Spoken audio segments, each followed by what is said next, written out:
Subhanallah hamdan lillah wa la ilaha illallah. Allah Allah Allah Allah Allah Allah Allah Allah Allah Allah Allah Allah.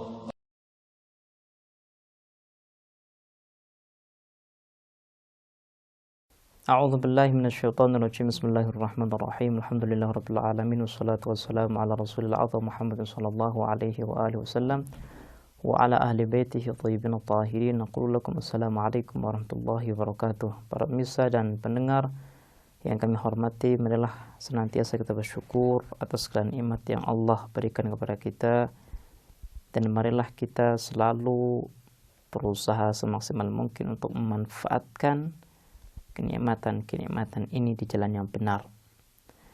Para pemirsa yang kami hormati, pada kesempatan yang lalu kita telah menyebutkan urgensitas yang kedua kenapa ma'at harus terjadi, dan kita ingin menjelaskan urgensitas yang ketiga kenapa ma'at harus ada.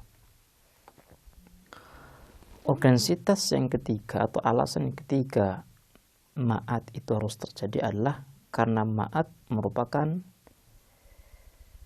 implementasi daripada janji Allah Subhanahu wa ta'ala. Kalau kita mengkaji agama-agama samawi, Masihi, Yahudi, dan berbagai agama yang telah diturunkan Allah Subhanahu wa ta'ala, maka di setiap agama ini pasti ada janji Allah bahwa Allah kelak akan membangkitkan umat manusia, dan Allah kelak akan meminta pertanggungjawaban dari manusia. Allah Subhanahu wa ta'ala kelak akan menghukum para penindas. Allah Subhanahu wa ta'ala kelak akan menghukum orang-orang yang zalim. Allah Subhanahu wa ta'ala kelak akan memberikan kenikmatan yang luar biasa kepada orang-orang mukmin. Allah Subhanahu wa ta'ala kelak akan menempatkan orang-orang yang bertakwa di tempat yang tinggi. Ketika Allah Subhanahu wa ta'ala berjanji seperti itu, maka muncullah harapan dalam diri orang mukmin. Orang mukmin yang hidup susah, hidup bagikan orang yang terpenjara, mau melakukan ini tidak boleh, mau melakukan itu tidak boleh. Artinya aturan-aturan yang diberikan oleh Allah membatasi kebebasan orang mukmin. Ketika ada janji bahwa kelak Allah Subhanahu wa ta'ala akan memberikan balasan yang sangat luar biasa kepada orang mukmin, hati seorang mukmin akan lebih semangat. Hati seorang mukmin akan bahagia dengan janji yang Allah berikan. Dan begitu juga ketika Allah Subhanahu wa ta'ala berjanji untuk menghukum para penindas, hal ini untuk memberikan peringatan, memberikan satu pengertian kepada para penindas, jangan sampai melakukan sesuatu yang melanggar aturan Allah Subhanahu wa ta'ala. Yang namanya aturan itu pasti ada balasannya. Imma balasannya itu baik atau buruk. Itu salah satu konsekuensi daripada aturan. Makanya ketika Islam adalah aturan kehidupan, maka konsekuensinya harus ada balasan. Karena tanpa ada balasan, maka tidak ada orang yang tergerak untuk melakukan taklif tersebut. Kemudian tidak ada orang yang berusaha untuk menghindari larangan-larangan daripada agama. Contoh, dalam Islam diwajibkan untuk sholat, dalam Islam diwajibkan untuk zakat, puasa. Kemudian dalam Islam diharamkan untuk memakan babi. Tidak boleh berbuat zalim. Tidak boleh menghasab. Tidak boleh melukai hati orang lain. Artinya ada kewajiban dan ada larangan. Nah, kalau seandainya tidak ada balasan yang setimpal dengan apa yang dilakukan, maka buat apa kita konsisten dengan perintah Allah Subhanahu wa taala?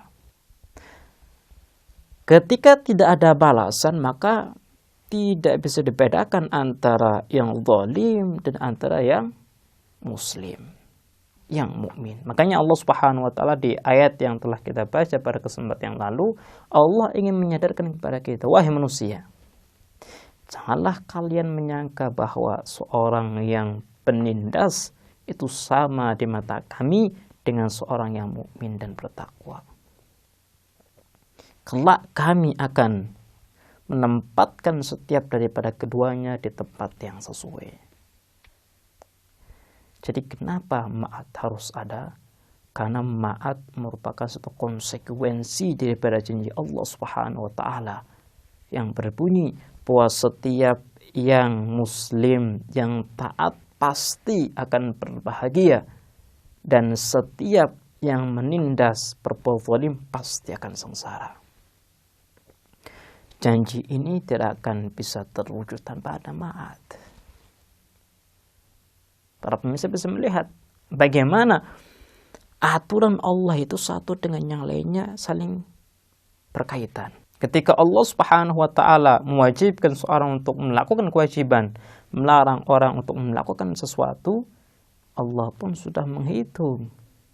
Orang ini kelak akan aku masukkan ke dalam kenikmatan, orang ini kelak akan aku jebloskan kepada siksa. Jadi semuanya sudah diatur oleh Allah Subhanahu wa taala. Dengan kita mengetahui tentang kenapa ma'at harus ada, maka poin yang harus kita fahami adalah kita harus berusaha waspada dan berhati-hati atas apa yang kita lakukan. Apapun yang kita katakan, apapun yang kita ucapkan, apapun yang kita pikirkan, semuanya dihitung oleh Allah Subhanahu wa taala. Nanti kita insya Allah akan membahas tentang bagaimana balasan Allah, bagaimana Allah menghitung setiap tingkah laku kita, bagaimana Allah mengadili kita. Jadi pelajaran yang harus kita fahami dalam pembahasan kenapa ma'at harus ada atau urgensitas terjadinya ma'at adalah kita harus waspada atas apa yang kita lakukan, karena ma'at pasti ada. Kemudian poin berikutnya yang bisa kita fahami daripada urgensitas ma'at adalah bahwa Tuhan kita, Tuhan semesta alam adalah Tuhan yang alim, Tuhan yang hakim. Kalau pada kesempatan yang lalu di pembahasan tauhid kita membahas bahwa Allah Subhanahu wa taala ketika menciptakan sesuatu itu pasti sempurna dan kuat, kita di pembahasan ini menemukan tentang bukti kesempurnaan kekuatan penciptaan Allah Subhanahu wa taala. Ketika Allah menciptakan sesuatu, maka Allah pun memiliki tujuannya. Jadi tidak sia-sia. Orang yang memahami tentang bagaimana Allah Subhanahu wa taala itu beraktivitas, maka sudah seharusnya dirinya mempraktekkan apa yang dilakukan oleh Allah Subhanahu wa taala. Artinya dirinya harus mengatur kehidupannya, dirinya harus mengatur perbuatannya. Setiap tingkah laku kita harus fahami dan sadari apakah tingkah laku ini memiliki tujuan yang berharga, tujuan yang sempurna atau tidak. Kemudian sejauh mana kita melakukan usaha untuk mewujudkan tujuan kita. Karena kita melihat bahwa Allah Subhanahu wa taala ketika menciptakan manusia dengan tujuan untuk mendapatkan kebahagiaan yang hakiki, Allah sudah memberikan fasilitas yang sempurna. Allah Subhanahu wa taala sudah memberikan satu sarana-sarana supaya tujuan ini tercapai. Jadi pelajaran yang paling berharga bagi kita adalah ketika kita melakukan sesuatu, kita melakukannya dengan sempurna. Sebagaimana Allah telah menciptakan sesuatu dengan sempurna. Baiklah, misalnya insyaallah kita akan melanjutkan bahasan kita di kesempatan yang lain. Kita akhiri. Wassalamualaikum warahmatullahi wabarakatuh.